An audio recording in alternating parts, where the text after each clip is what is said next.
Hi friends, ఇంకో interesting వీడియోతో అయితే మీ ముందుకు వచ్చేసాము. ప్రజెంట్ మీరు చూస్తున్నారు రామనారాయణం టెంపుల్. ఈ రామనారాయణం టెంపుల్ అనేది మన ఆంధ్రప్రదేశ్లోని విజయనగరం జిల్లాలో నిర్మించడం జరిగింది. ఇంకా ఆలస్యం చేయకుండా ఈ రామనారాయణం టెంపుల్ని అయితే వీక్షిద్దాం రండి. ఈ రామనారాయణం టెంపుల్ యొక్క అవుటర్ వ్యూని అయితే ఒకసారి చూడండి. మనం వెహికల్స్ని ఇక్కడ పార్క్ చేసుకొని టికెట్ తీసుకొని లోనికి వెళ్ళవలసి ఉంటుంది. ఇక్కడ వెహికల్స్ పార్కింగ్ ప్లేస్ అయితే చూడవచ్చు.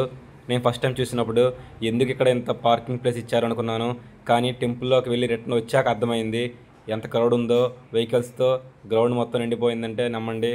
ఇంకా టెంపుల్లోకి ఎంటర్ అయ్యే ముందు టికెట్ తీసుకోవాలని చెప్పాను కదా, ఆ టికెట్స్ కౌంటర్ ఎక్కడ ఉందో మరియు వాటి యొక్క కాస్ట్స్ ఎలా ఉన్నాయో చూద్దాం. మనకి ప్రజెంట్ కనిపిస్తుంది అయితే మెయిన్ గేటు. ఈ మెయిన్ గేట్కి రైట్ సైడ్లో ఉన్నదే టికెట్ కౌంటర్. ఇంకా టికెట్ కాస్ట్ విషయానికి వచ్చేసరికి మార్నింగ్ 10 to ఈవినింగ్ 5 వరకు 40 రూపీస్, ఆఫ్టర్ 5 నుంచి 60 రూపీస్. ఆ కాస్ట్ వివరాలంటే ఇక్కడ ఇవ్వడం జరిగింది. ఒకసారి చూస్తే మీకే అర్థమవుతుంది. మీకు డౌట్ రావచ్చు ఆఫ్టర్ 5 తర్వాత కాస్ట్లో చేంజ్ ఎందుకు వచ్చిందని. ఎందుకంటే నైట్ టైం ఈ టెంపుల్ అనేది చాలా అద్భుతంగా ఉంటుంది. మరియు ఇక్కడ మీకు కనిపిస్తున్న ఆంజనేయ స్వామిపై అయితే ప్రొజెక్టర్ ఆన్ చేస్తారు. ఈ ప్రొజెక్టర్ వీడియోస్ అయితే నేను ఆల్రెడీ అప్లోడ్ చేయడం జరిగింది. వాటిని చూస్తే మీకే అర్థమవుతుంది ఎంత అద్భుతంగా ఉన్నాయని. నేను అప్లోడ్ చేసిన జై హనుమాన్ వీడియోస్ అయితే తప్పకుండా చూడండి, ఎంత అద్భుతంగా ఉన్నాయో మీకే అర్థమవుతుంది. మనమైతే టెంపుల్లోకి ఎంటర్ అయిపోయామండి. ఇక్కడ స్టార్టింగ్కి వినాయకుని టెంపుల్ ఉంటుంది. ఈ మొత్తం వీడియో చూసాక మీకు నచ్చినట్లయితే ఒక లైక్ కొట్టడం మర్చిపోకండి. మీరు కొట్టే ప్రతి లైక్ అనేది నేను ఇలాంటి వీడియోస్ మరెన్నో మీ ముందుకు తీసుకురావడానికి ఎఫర్ట్ చేయగలుగుతాము. చాలామంది వీడియోస్ చూస్తున్నారు కానీ లైక్ చేయట్లేదు, మరి సబ్స్క్రైబ్ చేసుకోవట్లేదు. Please subscribe my channel. మీరు ఒక వీడియోని లైక్ చేస్తేనే ఆ వీడియో ఇంకొకరికి చేరుతుంది.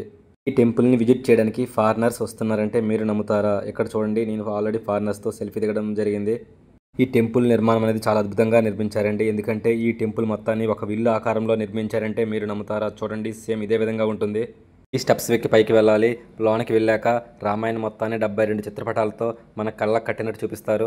టెంపుల్లో ఒక కార్నర్లో కృష్ణ టెంపుల్, ఇంకో కార్నర్లో విష్ణు టెంపుల్ అయితే ఉండడం జరిగింది. ఈ విల్లు ఆకారంలో ఉన్న టెంపుల్లో అయితే సెంటర్లో సరస్వతీదేవిని, ఇంకో సైడ్ అయితే లక్ష్మీదేవిని ఏర్పాటు చేయడం జరిగింది. ఈ విల్లులో బాణంగా ఉన్నది మాత్రం ఆంజనేయ స్వామి. ఇక్కడ మనం చూడవచ్చు సరస్వతీదేవి మరియు ఆంజనేయ స్వామిని, ఎక్కడైతే లక్ష్మీదేవి మరియు ఆంజనేయ స్వామిని. ఈ విధంగా నిర్మించడం చాలా అద్భుతంగా అనిపించిందండి. ఈ టెంపుల్లోకి అయితే మనం ఆల్మోస్ట్ రీచ్ అయిపోయామండి. ఆల్రెడీ చెప్పాను కదా, ఈ టెంపుల్లో అయితే 72 చిత్రపటాలతో రామాయణాన్ని చూపించడం జరిగింది. మునులు దేవతలు శ్రీమన్నారాయణుని మానవ అవతారం ఎత్తమని ప్రార్థిస్తున్నారు. వాల్మీకి మహామునికి శ్రీరాముని దివ్య చరిత్రమును నారదుడు తెలిపెను. బ్రహ్మదేవుని ఆజ్ఞతో వాల్మీకి మహాముని రామాయణాన్ని రాస్తున్నారు. సంతానలేమితో చింతించుచున్న ఇక్ష్వాకు వంశ ప్రభువు అయోధ్యపుర రాజైన దశరథుడి పుత్ర సంతాన యాగము చేయుచుండగా అగ్నిదేవుడు ప్రత్యక్షమై దివ్య పాయసంతో నిండి ఉన్న బంగారు కలశమును ప్రభువుకు ఇచ్చెను. ఇచ్చిట్లా చెప్పెను, ప్రభు, ఈ పాయసాన్ని మీ భార్యలు స్వీకరించిన యెడల సత్పురుషులు జన్మించును. దశరథుడు ఆ పాయసంలో సగభాగాన్ని కౌసల్యకు, ఆ సగభాగంలో సగభాగం అంటే 4వ భాగాన్ని సుమిత్రకు, ఆ సగభాగంలో సగభాగం అంటే 8వ భాగాన్ని కైకేయికి, అందులో మిగిలిన పాయసాన్ని సుమిత్రకు ఇచ్చెను. ఆ పాయసం స్వీకరించిన ఎడల కౌసల్యకు శ్రీరామచంద్రుడు, కైకేయికి భరతుడు, సుమిత్రకు లక్ష్మణ శత్రుఘ్నులు జన్మించెను. దశరథుని పుత్రులు ధనుర్వేదములందు నైపుణ్యం పొందిరి.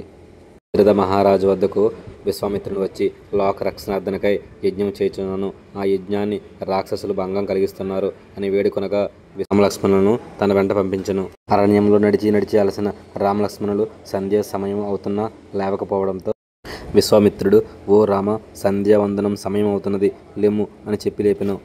కౌసల్య సుప్రజ సంధ్యా రామ ప్రవర్తతే అనే శ్లోకం అయితే మనకి ఎక్కడి నుంచే రావడం జరిగింది. వనమును దాటుతున్న విశ్వామిత్రుడు మరియు రామలక్ష్మణులపైకి తాటకని రాక్షసి వచ్చెను. ఆ రాక్షసిని రామలక్ష్మణులు వధించెను. రామలక్ష్మణులు ప్రాచీనమైన మరియు దివ్యమైన గౌతమి మహాముని ఆశ్రమాన్ని సందర్శించిరి. ఆ గౌతమి మహాముని భార్య అయిన అహల్య తన భర్త శాపముచే అచ్చటనే నుండెను. రాముని పాదస్పర్శచే తిరిగి మామూలు మనిషి అయ్యను. ఆ తర్వాత విశ్వామిత్రుని ఆజ్ఞ మేరకు రామలక్ష్మణులు జనకుడు పాలించిన మిథిలా నగరానికి చేరుకున్నారు. ఇచ్చటనే సీతమ్మను చూసిన క్షణమే సీతారాములు ఒకరి పట్ల ఒకరు ఆకర్షితులైరి. విశ్వామిత్రునితో జనకుడు సీతాదేవి తనకు లభించిన విధానమును వివరించెను. నేను ఒకానొక సమయంలో యుద్ధ భూమిని నాగలితో దున్ని శుద్ధి చేయుచున్న సమయంలో సీతాదేవి అనే కన్య తన కుమార్తెగా లభించెను. ఈమె భూదేవి అయిన అయోనిజ పుత్రిక. శ్రీరాముడు శివధనుర్భాగమును గావించి సీతను గెలుచుకొనెను. పిమ్మట సీతారామ కళ్యాణము జరుగును. అనంతరం రాముని పట్టాభిషేకానికై సర్వం సిద్ధం చేయుచున్నారు. రాముని పట్టాభిషేక వార్త విన్న కైకేయి జ్ఞాతిదాసి మందార ఈ విషయమును వివరించి విషబీజములు నాటుచుండెను. ప్రభు, పూర్వం మిమ్మల్ని దేవాసుర యుద్ధం నుంచి కాపాడిన పిమ్మట మీరు ఇచ్చిన 2 కోరికలను ఇప్పుడు కోరుకుంటున్నాను. ఇవి తీర్చలేనిచో ఇప్పుడే ప్రాణాలు విడిచెదను అని అంటూ మొదటిది భరతుని పట్టాభిషేకం, రెండవది రాముని 14 సంవత్సరముల వనవాసము. ఈ విషయం తెలుసుకున్న రాముల వారైతే తల్లికి పాదాభివందనములు చేసి అరణ్యానికి పయనమైతిరి. దశరథుడు రాములు లేని జీవితం నేను జీవించలేను, నాకు మరణమే శరణ్యము అని చెప్పి తను మరణించను. చూశారు కదా ఫ్రెండ్స్, ఈ వీడియో మీకు నచ్చినట్లయితే ఒక లైక్ చేయండి. పార్ట్ 2లో మళ్ళీ కలుద్దాం.